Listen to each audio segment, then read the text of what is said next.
Hello दोस्तों, स्वागत है आपका सोशियोलॉजी क्लासेस के हमारे यूट्यूब चैनल पे। तो पहले ज़रूरी सूचना आपके लिए है कि अगर आप डेली लाइव क्विज करना चाहते हैं तो हमारे टेलीग्राम चैनल पर जुड़ सकते हैं, जिसका लिंक इस वीडियो के डिस्क्रिप्शन में आपको मिल जाएगा।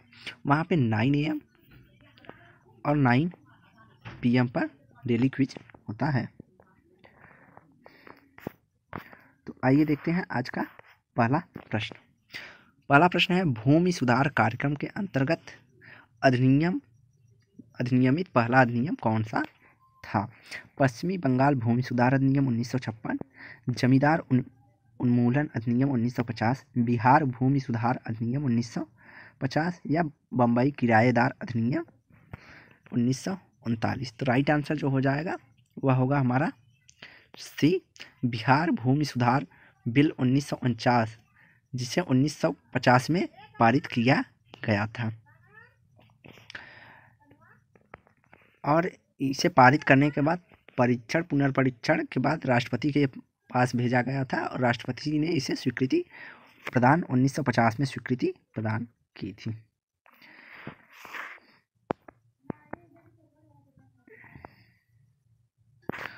और एक पॉइंट इससे और रिलेटेड है, 31A अनुच्छेद 31A के तहत इसका जो पहला अधिनियम है यह है। अगला है, भारत में हरित क्रांति के सूत्रधार कौन थे? बीरबल साहनी, बीपुरी, होमी जहांगीर भाभा, स्वामीनाथन। तो इसका राइट आंसर हो जाएगा स्वामीनाथन। हरित क्रांति के जो जनक हैं, सर्वप्रथम हरित क्रांति जो जनक हुआ था वह अमेरिका में हुआ था। उनका नाम था नॉर्मन बोरलाग थे, जिन्होंने अमेरिका के मैक्सिको में अच्छी किस्म के लिए संकर प्रजाति की नई किस्म निकाली थी और यह विश्व की जो है पहली हरित क्रांति थी। लेकिन 1965 में तत्कालीन जो कृषि मंत्री थे सुब्रमण्यम जी, उन्होंने गेहूं को आयात किया था और भारत में हरित क्रांति की शुरुआत की थी। तो हरित क्रांति के जो माने जाते हैं, तो इस पे रिसर्च किसने किया था? SS स्वामीनाथ, जो कि वनस्पति वैज्ञानिक थे। तो इन्होंने रिसर्च करके संकर प्रजाति को बनाया था और यह 4 राज्यों में सर्वप्रथम लागू किया गया था, पंजाब, हरियाणा, आपका उत्तर प्रदेश और मध्य प्रदेश में। अगला, निम्नलिखित कथनों पर विचार करें। हरित क्रांति से भारत में कृषि उत्पादन वृद्धि हुई है।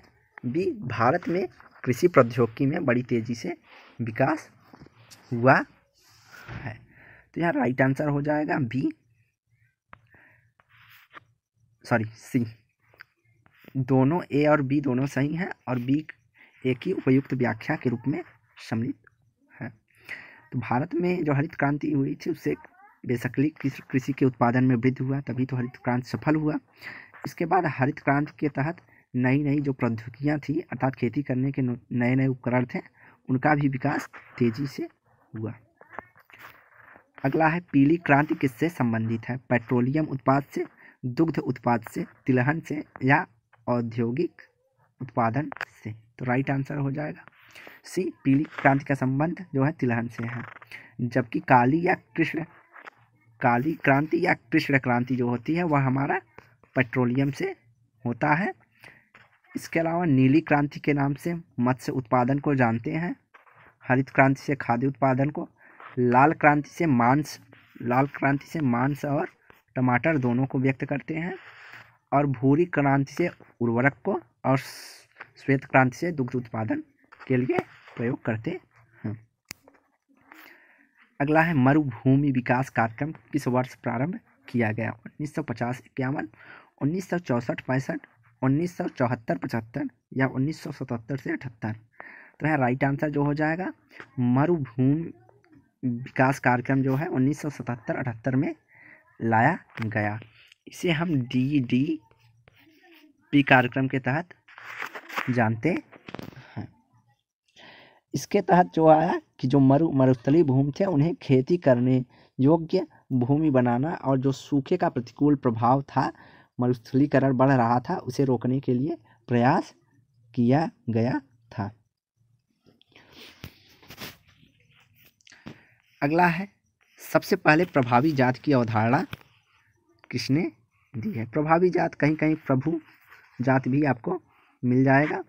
तो एन.के. बोस, ए. बेतई, एम.एन. श्रीनिवास या योगेंद्र सिंह द्वारा। तो राइट आंसर जो हो जाएगा हमारा यहाँ पे हो जाएगा एम.एन. श्रीनिवास द्वारा। इन्होंने सर्वप्रथम इसका विश्लेषण किया था और इसके लिए इन्होंने कुर्ग्स जाति का अध्ययन किया था। रामपुरा के कुर्ग्स जाति का अध्ययन करके इन्होंने अपना प्रभु जाति की व्याख्या की है। इन्होंने कहा उस जाति को प्रबल या प्रभु जाति कहा जा सकता है जो किसी गांव अथवा क्षेत्र विशेष में आर्थिक राजनीतिक दृष्टि से महत्वपूर्ण प्रभाव डालती है। इसके विशेषताओं के अंतर्गत इन्होंने जाति की जनसंख्या की ताकत, शिक्षा और सांस्कृतिक परिस्थिति जैसे कुछ कारकों को विशेष महत्व इन्होंने दिया है। अगला है, निम्नलिखित में से कौन सा एक प्रभु जाति की विशेषता नहीं है? आर्थिक प्रभुत्व, सांस्कृतिक प्रभुत्व, उच्च संस्कारिकता परिस्थिति, अधिक अच्छी शैक्षिक स्थिति। तो यहाँ राइट आंसर जो हो जाएगा, सांस्कृतिक प्रभुत्व को इन्होंने प्रभु जाति की विशेषता में शामिल नहीं किया है। किसके द्वारा? एम.एन. श्रीनिवास के द्वारा। अगला है, प्रभावी जाति की उस विशेषता का उल्लेख कीजिए जिसे एम.एन. श्रीनिवास ने नहीं बताया है।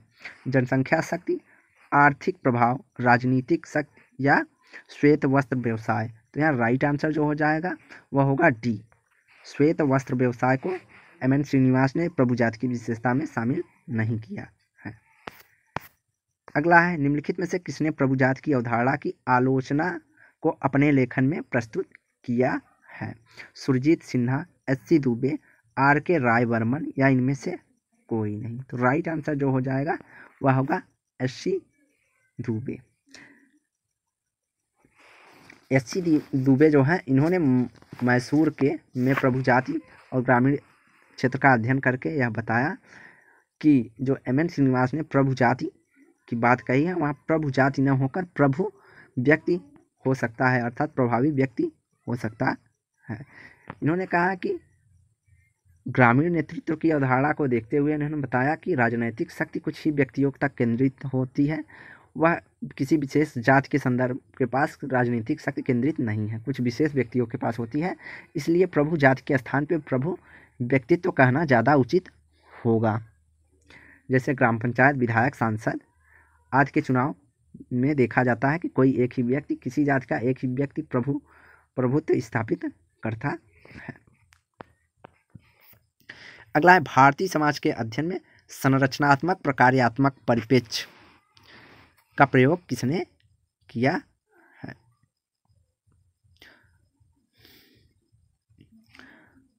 ए.आर. देसाई, रामकृष्ण मुखर्जी, एस.सी. दुबे या डी.पी.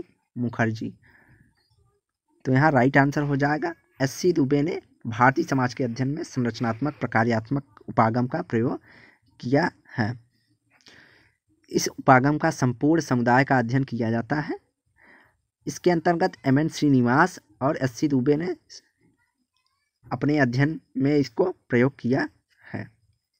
एम.एन. श्रीनिवास ने रामपुर गांव का अध्ययन किया था जिसमें उन्होंने कुर्ग्स का अध्ययन किया, और जो एस.सी. दुबे थे इन्होंने समीर पेट नाम जगह स्थान का अध्ययन किया है।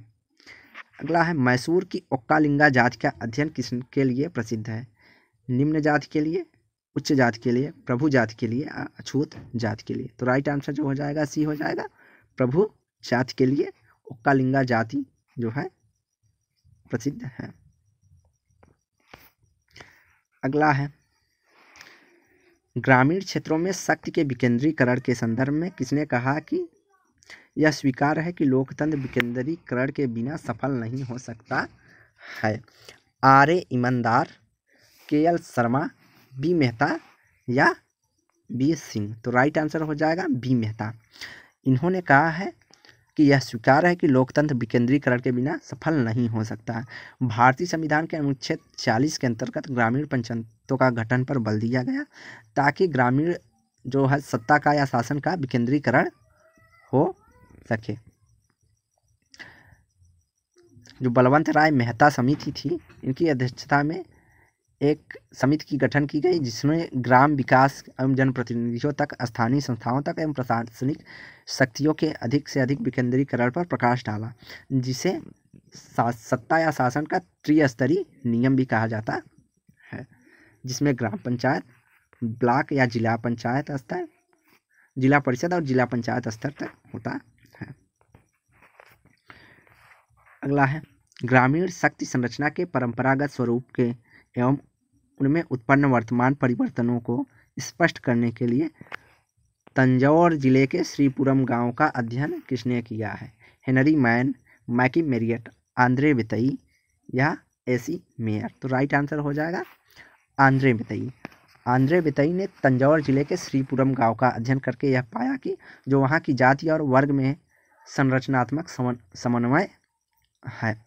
वर्ग एवं जात परस्पर व्यापी हैं, अर्थात एक दूसरे से जुड़ी हुई हैं, किंतु कुछ बिंदुओं पर इनमें विरोधाभास भी होता है। इसमें शक्ति का वितरण भी गांव के संस्करण में पैदा करता है और अध्ययन से यह प्रकट किया कि जाति वर्ग शक्ति के आधार पर गांव में स्पष्ट पदक्रम देखा जाता है। यह संस्करण एक दूसरे के परस्पर संयोग नहीं करते हैं। जो संस्करण या पदक्रम इन्होंने देखा, इन्होंने कहा जो ये संस्करण है वह एक दूसरे के संयोग नहीं है, वह एक निश्चित पदक्रम होते हैं। अगला है वर्तमान भारत में ग्रामीण नेतृत्व को निर्धारित करने वाला प्रमुख कारक कौन सा है? आर्थिक, जातिवाद, धार्मिक या राजनैतिक। तो राइट आंसर जो हो जाएगा वह हो जाएगा हमारा डी। भारत में ग्रामीण नेतृत्व निर्धारित करने वाला प्रमुख कारक जो है आज के समय में राजनैतिक हो है।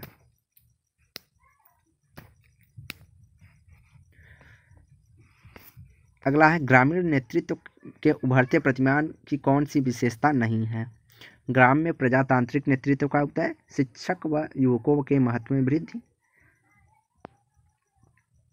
शिक्षा व युवकों के महत्व में वृद्धि, भूस्वामित्व, परिवार व जाति के प्रभाव में ह्रास, उच्च वर्ग की प्रधानता व प्रमुखता। तो इसने कहा ग्रामीण नेतृत्व में कौन सी विशेषता नहीं है? तो राइट आंसर हो जाएगा उच्च वर्ग की प्रधानता एवं प्रमुखता।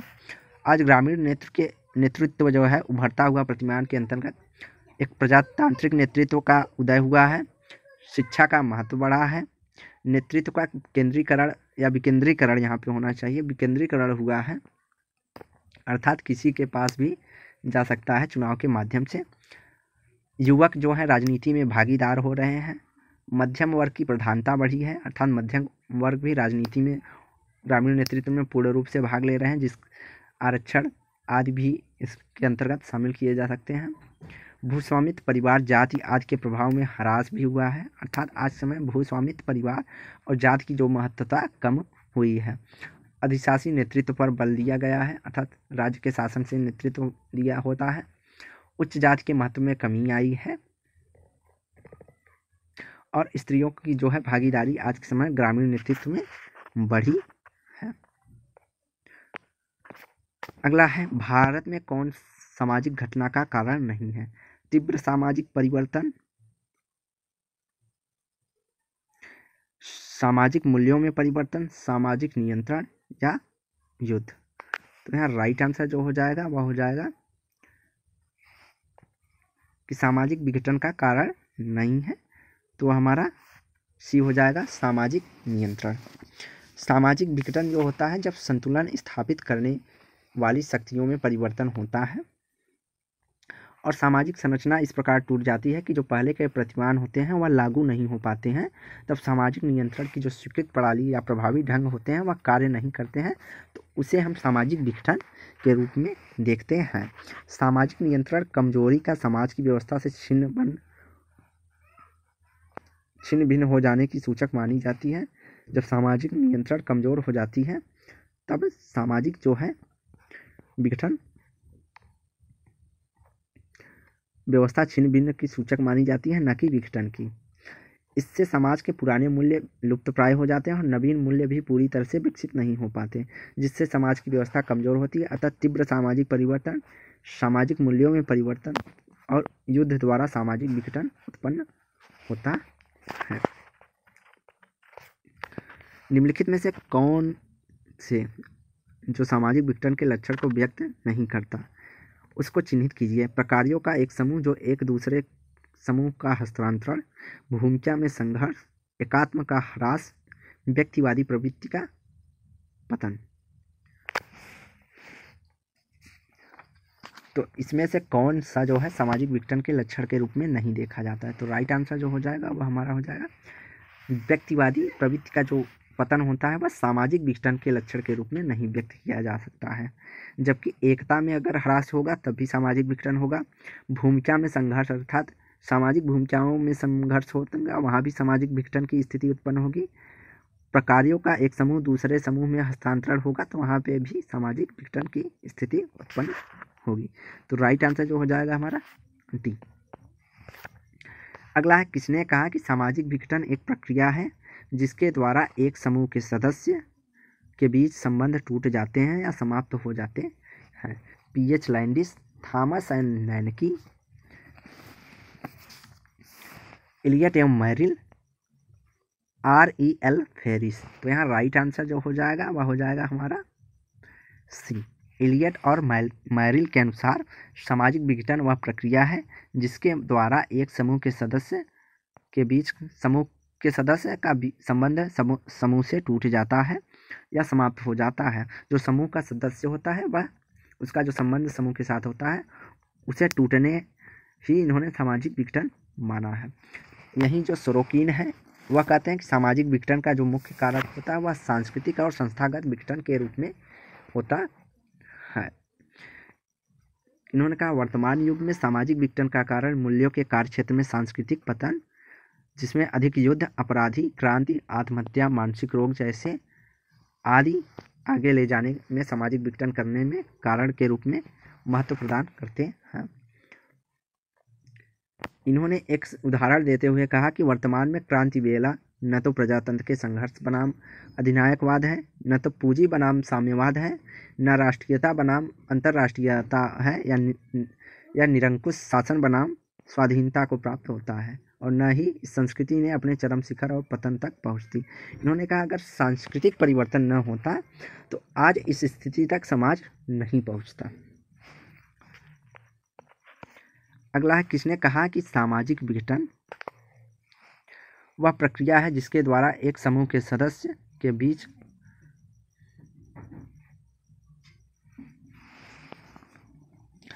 संबंध टूट जाते हैं और समाप्त हो जाते हैं? था लगता है 2 बार हो गया, तो इसका राइट आंसर जो हो जाएगा वह इलियट एम मैरिल होगा।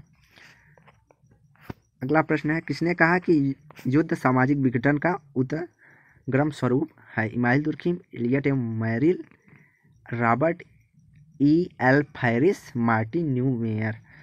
तो राइट आंसर जो हो जाएगा हमारा हो जाएगा बी। इलियट मैरिल ने कहा कि युद्ध सामाजिक विघटन के उदग्रम का स्वरूप है। वहीं फेरिस मानते हैं कि सामाजिक विघटन जो है व्यक्तियों के बीच प्रकार्यात्मक संबंधों की मात्रा में टूट जाना ही सामाजिक विघटन इन्होंने माना है। आगे लैंडिस कहते हैं कि जब सामाजिक विघटन अनिवार्य रूप से समाज में नियंत्रण की व्यवस्था के भंग होने को कहा है। तो अगर जो कहें समाज के नियंत्रण में जब कमी आती है तो वहाँ पर सामाजिक विघटन होता है, ऐसा लैंडिस का मानना है।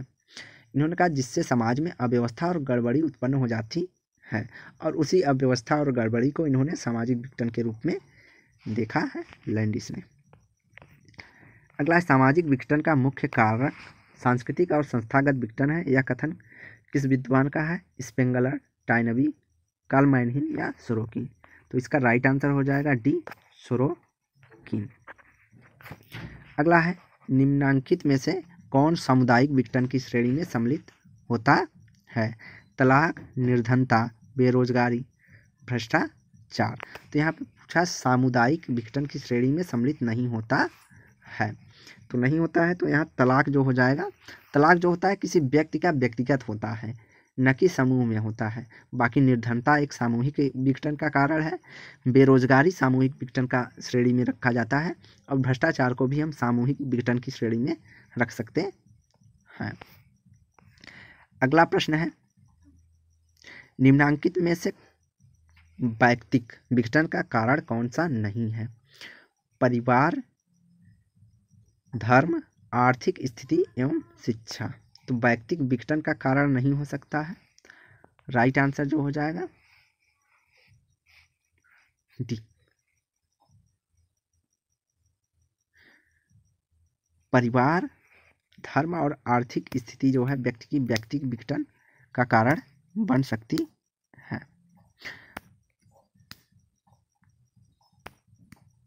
और कहीं कहीं पे आपको शिक्षा भी व्यक्तिगत विघटन का कारण माना जाता है। तो इस जो प्रश्न था इसमें जो है राइट आंसर नहीं लिया गया था, इसीलिए इस प्रश्न को छोड़ दिया गया था। तो यहाँ पे जो चारों आंसर है यह व्यक्तिगत विघटन के कारण माने जा सकते हैं। पारिवारिक उत्तरदायित्व में फेल होना, आर्थिक व्यवस्था, शिक्षा पद्धति, युद्ध, धर्म, निर्धनता, बेरोजगारी, गंदी बस्तियां आदि को व्यक्तिगत विघटन का कारण माना गया है।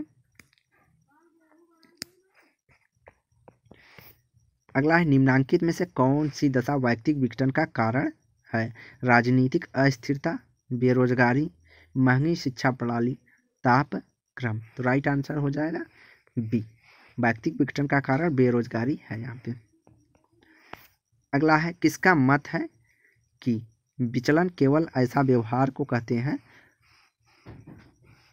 विचलन केवल ऐसे व्यवहार को कहते हैं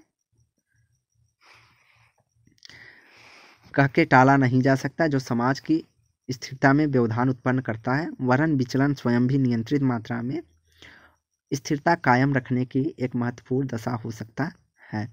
मर्टन, इरिक्सन, पार्सन्स या माउडर। यहाँ राइट आंसर हो जाएगा इरिक्सन। इरिक्सन का कथन है कि विचलन केवल एक ऐसे व्यवहार को कह के टाला नहीं जा सकता जो समाज में स्थिरता के व्यवधान में उत्पन्न करता है, बल्कि विचलन जो है स्वयं भी नियंत्रित मात्रा में प्रत्येक समाज या स्थिरता कायम रखने में महत्वपूर्ण दशा निभाता है।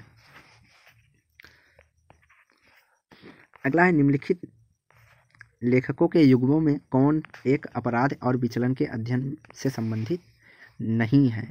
तो किसने अपराध और विचलन से संबंधित व्याख्या नहीं की है? सदरलैंड और क्रीसे, इलियट एवं मैरिल, कोजर और रोजनबर्ग, और अगला है ब्रांस और टीटर्स। तो यहाँ राइट आंसर जो हो जाएगा वह होगा कोजर और रोजरबर्ग जो है संघर्षवादी सिद्धांतकार हैं। बाकी सभी जो है सदरलैंड, क्रीसे, इलियट एवं मैरिल, ब्रांस और टीटर्स इन्होंने अपराध की चर्चा की है। सदरलैंड